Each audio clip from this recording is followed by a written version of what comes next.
Hello, hello, hello. Okay, today in purpose time, I'm not doing this.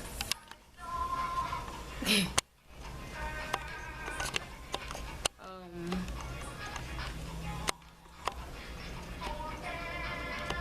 you see my hair? It's growing. Yes, I like it. Anyway, yeah, kind of have a little length. Anyways. Alright, so today I basically want to spend just a few minutes with you. You know, I'm not a long speaker. I just want to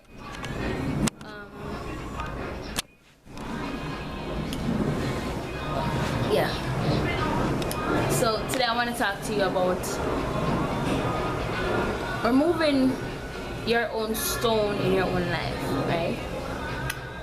Based from the story of Lazarus when he was dead, right? Okay, so let me first start with that, and then I'll go over to about two other topics, or maybe one, I'm not sure yet, right? And I'm going to make it short as possible. Now I really want to thank God for my own life.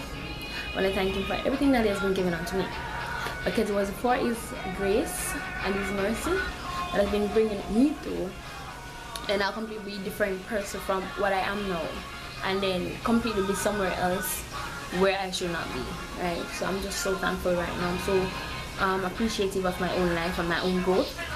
Sometimes I can be slow at this, but trust me, I've come a mighty long way, right? Alright, so the story where we have Lazarus being dead for 4 days, and they said Jesus was 4 days late but still on time. Today I just wanted to share my message on stone. So there was a stone after Lazarus being dead. There was a stone that covered him, right? We know that stone. You know, at those times they didn't have any cement and gravel and stuff to do this, the old covering of the grave, so they use a stone. Now what I want to use in my own video today is to let you all know that you should remove the stone that is hindering you from rise to your own occasion, whether it be spiritual or temporal, whether it be in your own life, of getting a job. I don't crave the job thing, but people still do it, of opening a business, of being a Christian, of embarking on a new school system, of learning something, of doing going on a program that helps you, whatever it be, whether it be relationship, family, anything right now, you should just remove. Let me turn this down. I think it's too loud. That's better. Alright, yeah, I think we should remove our stones, right? Because these stones over time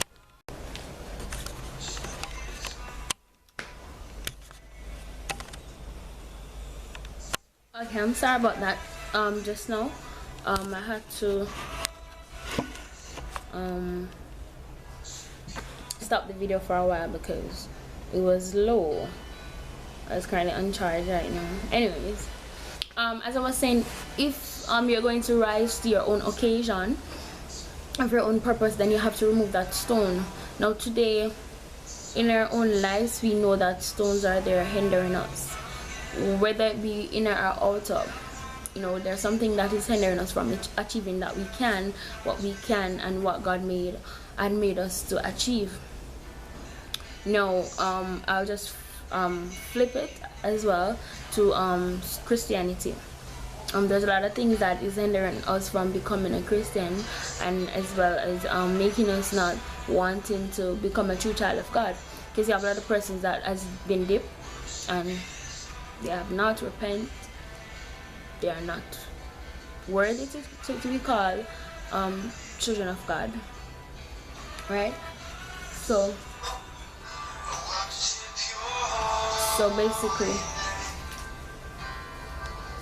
basically that's what I'm going to talk to you about, and how you can remove that stone, because that's the key word in my video today. I mean, we all know that problems is in our life. We all know that we want to do something that we always want to do and dream of, but we don't really know how to do it. And because there's a stone in your own life, then you need to know how to remove the stone. And then when you remove that stone, then you can do whatever you can and whatever you must. So I guess that's how I'm basically going to start this video. I'm going to let you know how you can remove that stone.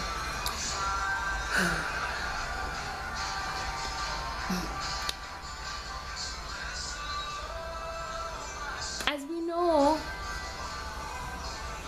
as we always know, that life is not easy, right?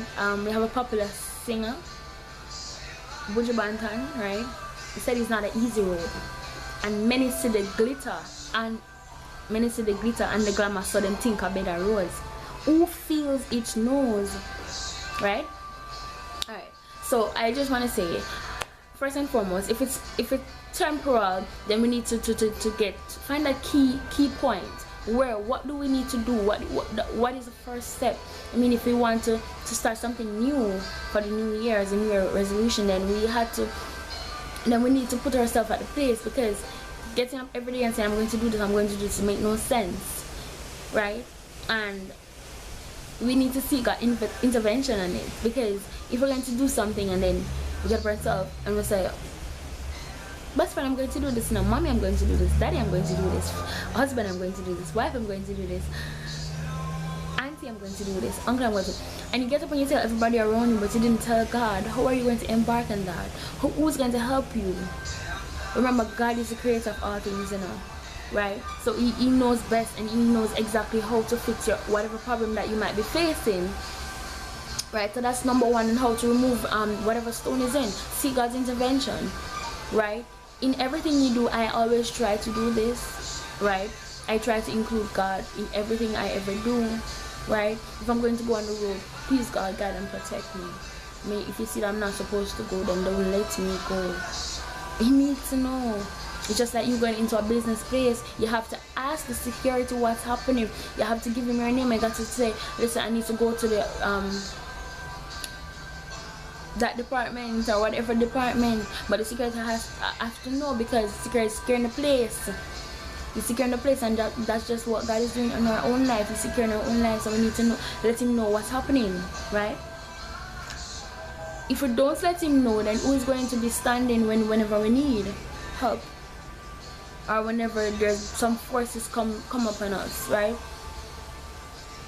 If you're watching this video right now, you're not a Christian, then I think the best thing is for you to do surrender it all to God.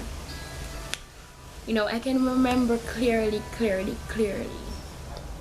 It's years ago though, but I can remember still when I was going to be baptized.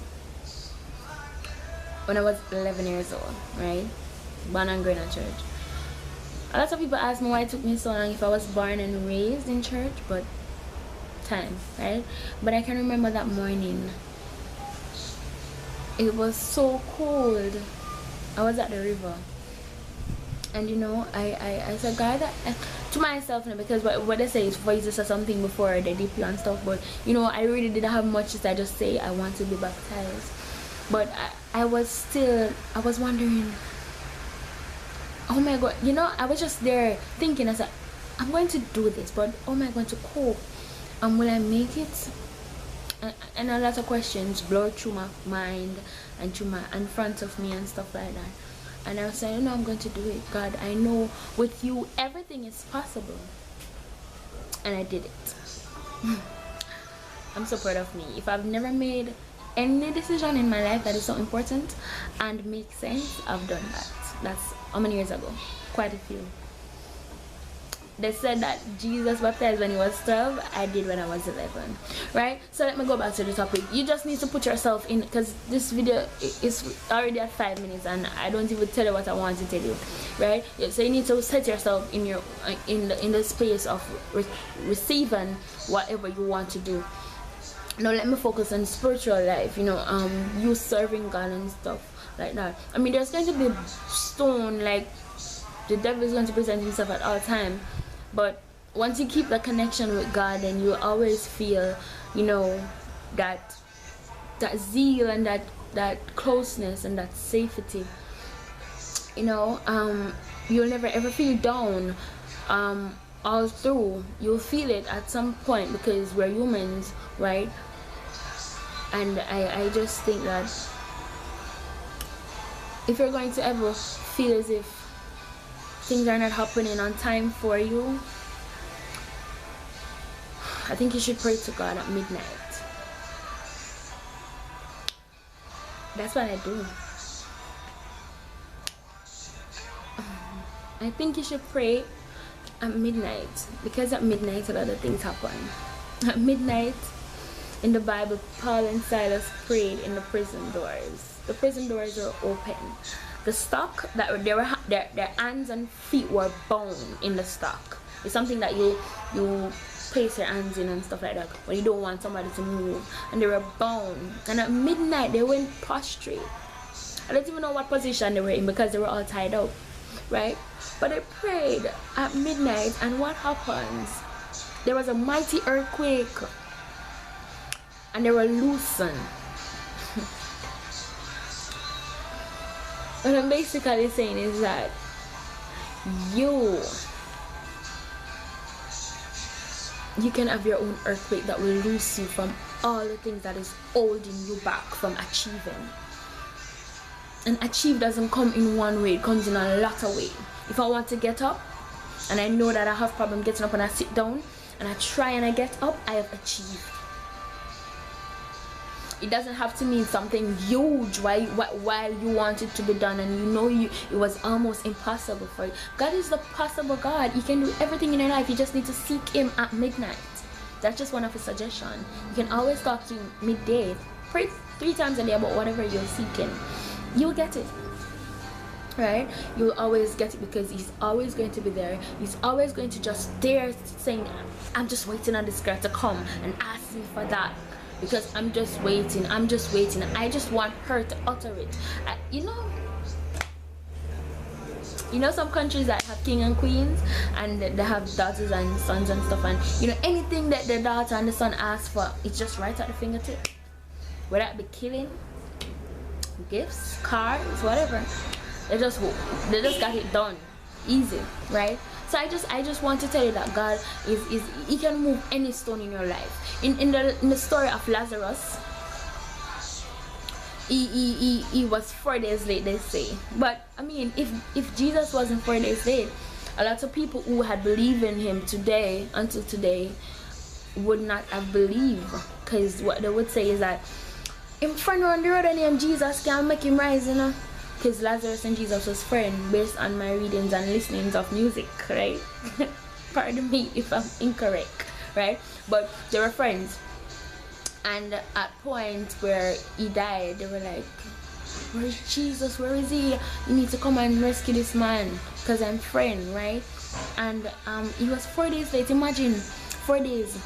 I'm saying after 3 days they rise, so 4 days later him rise long time and gone somewhere else, right? So I mean, if this is the case, that the man was for him and raise him gone, you must say, no man, Lazarus is dead and him not come back. That's that's basically what they were saying, and that everybody lose hope at that point, and they start mourning, who is weeping and who is just having bad moment, you know. But Jesus arrived 4 days late and he removed that stone. Now there can be a stone in your life and you don't even know that you can remove. Whether I want it today but at tomorrow remove, it is going to be removed once you contact Jesus. But the reason I think Jesus was so late, 4 days late as they say, is because he wanted to prove to the people that I'm the true son of God. Why? Because I'm 4 days late and I'm still getting my life, right? And I know you all were disappointed, and I know your faith were all dropped, but I do this because I want you guys to actually believe and get that faith up to the maximum level that it was. And not only that, a lot of persons who were standing off and saying, no man, I'm not the true son of God, right? They were there, and they were there to see it and to witness it and to believe all over again. As I have doubtful Thomas in the Bible, he did not believe that Christ was risen, and even up to the point where he touched the nail scarred and the holes in Jesus' hand, he still never believed. And look at me, I haven't seen any nail scar, I haven't touched any, and I believe, right? So it's just the belief game. It's just the growth of people and the depth of all people. I don't know, it's just something, right? But I just want to spill to you that in everything you do, things not going to happen right on time. It's not gonna happen on your time, but it's gonna happen on God time. And remember that God time is great. It's always great. Because sometimes maybe the time when you want it, like for example, you go to the bank and you draw a lot of money. You wanted a lot of money, but you want to draw a lot of money, but the bank closed. And when you realize you buck up 2 man down the road after that, them take away your handbag and your phone or whatever you have or your whatever. And then you say, imagine if I had the money, the money would have been gone as well, right? So I think God made it a way for you, for the bank to be closed at that point. 12 minutes, oh my God, right? So I just I'm going to wrap things up. I'm going to make another video right after this one because this is already lengthy, but I'm going to make part 2 of this video, right?